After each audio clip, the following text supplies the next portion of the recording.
Praise the Lord. जीवन में कई बार हम अग्नि परीक्षा से होकर गुजरते हैं। एक ऐसी परीक्षा जो अग्नि के समान हमें जलाता है, लेकिन यदि इस परीक्षा में हम परमेश्वर के साथ हों तो यह अग्नि हमें जलाती नहीं, लेकिन हमें परिशुद्ध करती है। हमारे मन, हमारी आत्मा को वह शुद्ध करती है। जिस प्रकार से सोने और चांदी को जब अग्नि में डाला जाता है तो यह अग्नि उसे भस्म नहीं करती, लेकिन उसे और भी शुद्ध करती है, उसे और भी निखारती है और उसके अंदर की अशुद्धता को उससे अलग करती है। यह अग्नि उस अशुद्धता को जलाती है जो उस वस्तु के अंदर होती है, और जब उस परख से, उस परीक्षा से सोना गुजरता है तो वो भस्म नहीं होता, लेकिन उसकी चमक, उसका निखार और बढ़ता है। उस अग्नि में सिर्फ अशुद्धता नष्ट होती है। हमारे जीवन में भी बिल्कुल ऐसा ही है। जीवन में कई प्रकार की परीक्षाएं आती हैं। कुछ इतनी कठिन होती है कि वो हमें अग्नि के समान प्रतीत होती है। हम जानते हैं अग्नि का काम जलाना है, परीक्षाओं से होकर गुजरना, और ख़ासकर ऐसी परीक्षाओं से होकर जो अग्नि के समान हो, उससे होकर गुजरना कठिन होता है। लेकिन यदि उस अग्नि परीक्षा में परमेश्वर हमारे साथ होता है तो हम उसमें जलते नहीं, लेकिन हम परमेश्वर में और अधिक निखरते हैं। हमारा विश्वास उस अग्नि से जलता नहीं, लेकिन और भी मजबूत होता है। जब ये अग्नि परीक्षाएं हमारे जीवन में आती हैं तो ये हमें नहीं जलाती, क्योंकि इन परीक्षाओं के बीच में हमारा परमेश्वर हमारे साथ होता है, और जहाँ परमेश्वर होता है वो अग्नि भस्म करती है अशुद्धताओं को, ना कि हमें। जब हम ऐसी बातों से होकर गुजर रहे हों तो हम इस बात को अवश्य स्मरण रखें कि ये जो अग्नि परीक्षा है ये हमारे अंदर की अशुद्धता को, हमारी मलिनता को, हमारे पाप को नष्ट करेगी, ना कि हमें। क्योंकि परमेश्वर की अग्नि अशुद्धता को नष्ट करती है, ना कि उसके लोगों को।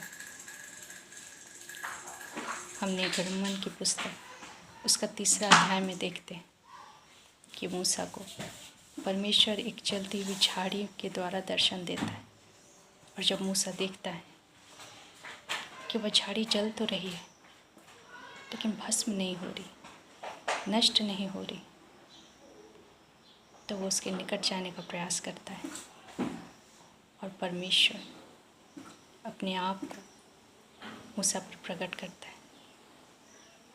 वो झाड़ी इसलिए नहीं जल रही थी क्योंकि उस अग्नि में परमेश्वर था।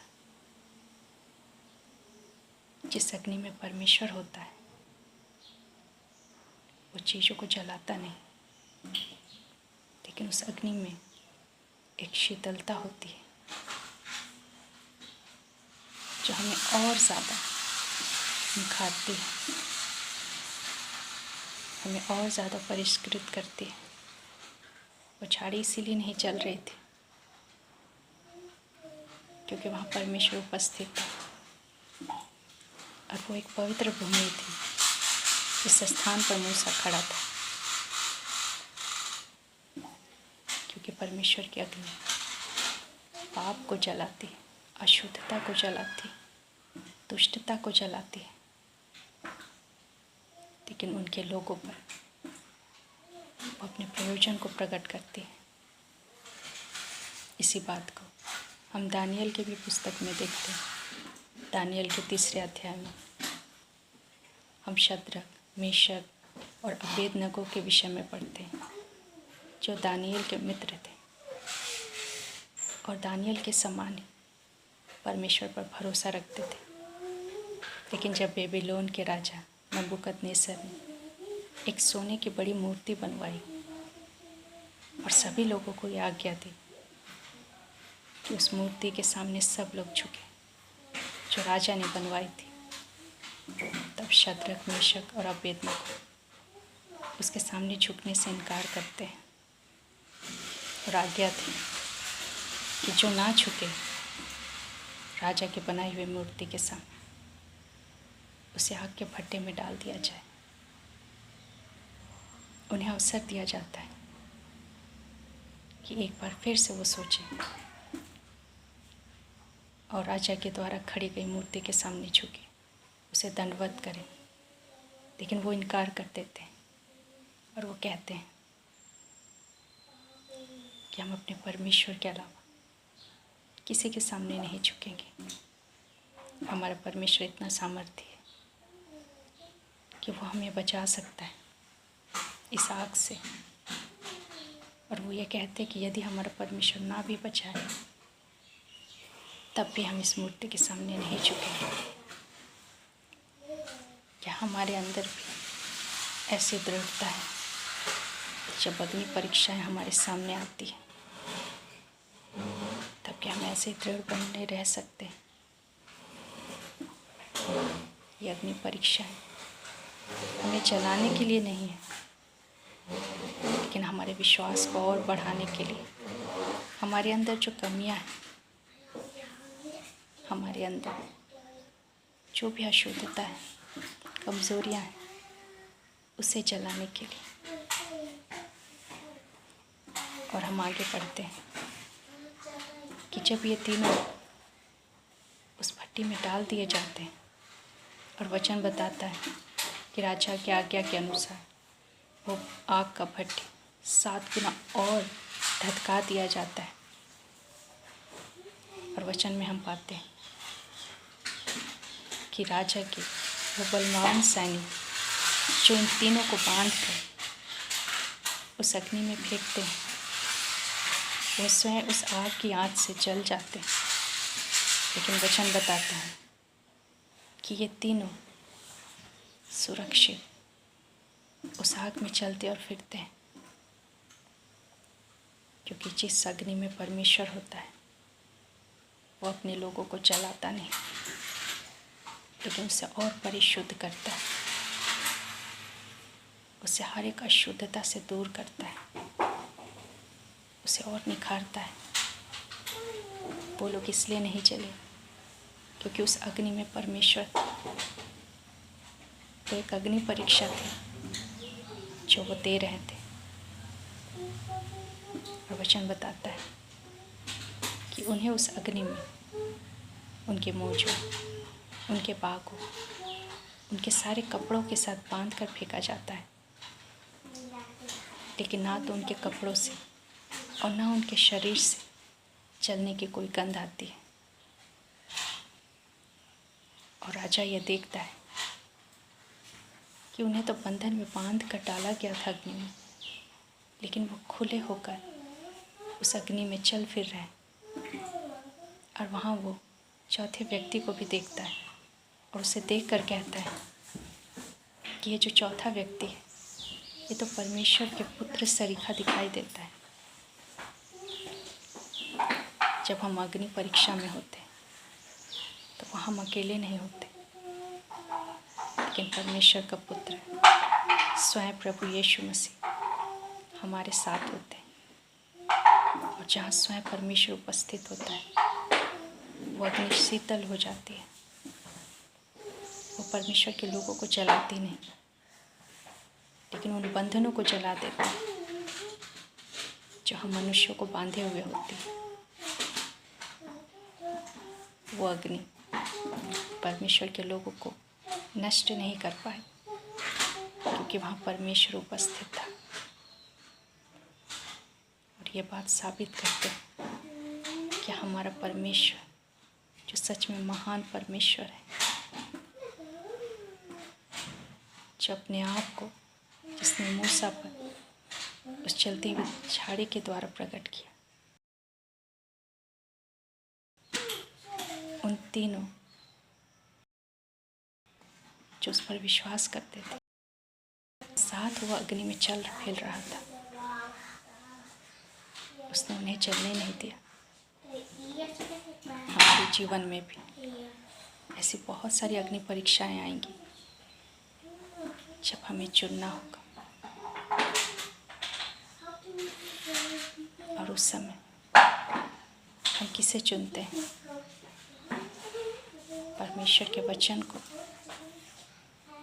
या जैसा संसार कहता है वैसा चलते हैं? परमेश्वर अपने वचन के द्वारा हमें बताता है कि जहाँ वो होता है वहाँ अग्नि जलाती नहीं। इसी बात को हम यीशु मसीह के 12 चेलों में से एक चेला जो यूहन्ना था, उसे भी उस समय के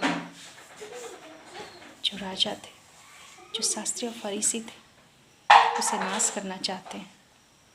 और वचन बताता है कि यूहन्ना को खौलते हुए तेल में डाल दिया जाता है, लेकिन वो मसीह का इनकार नहीं करता।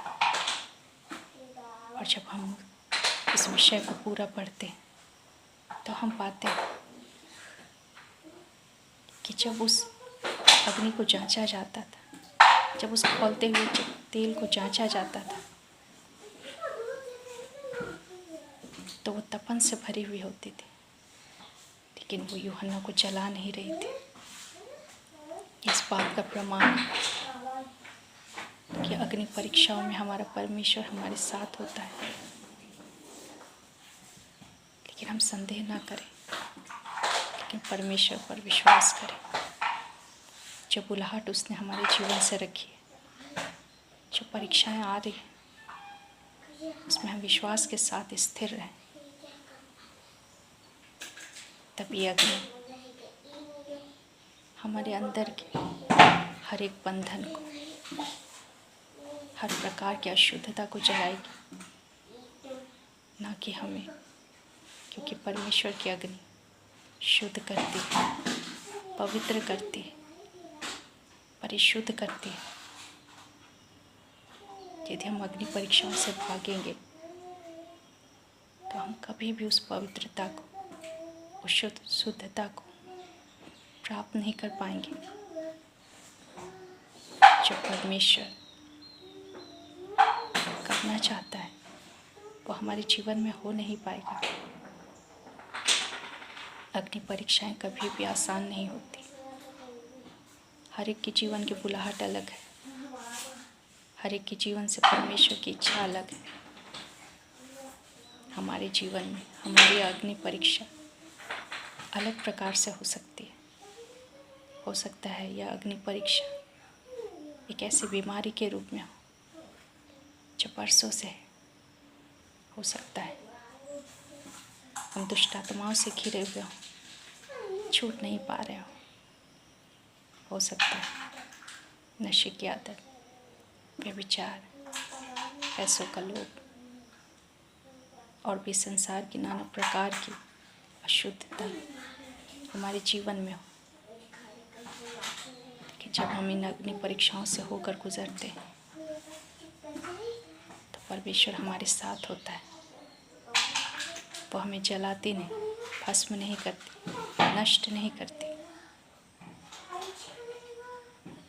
लेकिन हमारे अंदर उस शुद्धता को उत्पन्न करती है, उस पवित्रता को उत्पन्न करती है जो परमेश्वर हमारे अंदर देखना चाहता है।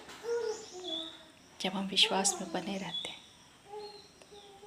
तो वो अग्नि जिसमें परमेश्वर है वो हमारे जीवन के हर एक बंधन को वो जला देती है,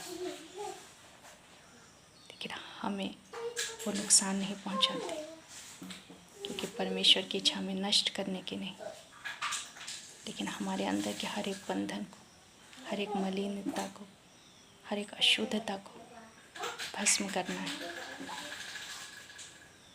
ताकि हम उसके सम्मुख शुद्ध, और पवित्र जीवन जी सके, जिसके लिए परमेश्वर ने हमें बुलाया है। हमारा परमेश्वर भस्म करने वाली अग्नि है, लेकिन वो अपनी संतानों को नष्ट नहीं करती, लेकिन उनके अंदर पाए जाने वाली अशुद्धता को वो भस्म करती है। हमारा विश्वास परखा जाता है इस अग्नि के द्वारा, जैसे सोना परखा जाता है। और जब हम इससे पार निकलते हैं तो हमारा जो विश्वास है वो परखा हुआ विश्वास जो अग्नि से होकर गुजरा है, कुंदन के समान बेशकीमती होता है, जिससे कोई छीन नहीं सकता हमसे। इन अग्नि परीक्षाओं में हम डरे नहीं, लेकिन हम याद रखें कि इन परीक्षाओं में परमेश्वर जब हमारे साथ है तो ये अग्नि हमें जला नहीं पाएंगी, लेकिन ये हमें शुद्ध करेंगे। परमेश्वर इस वचन के द्वारा हम सबों को बहुत आशीष दे। धन्यवाद।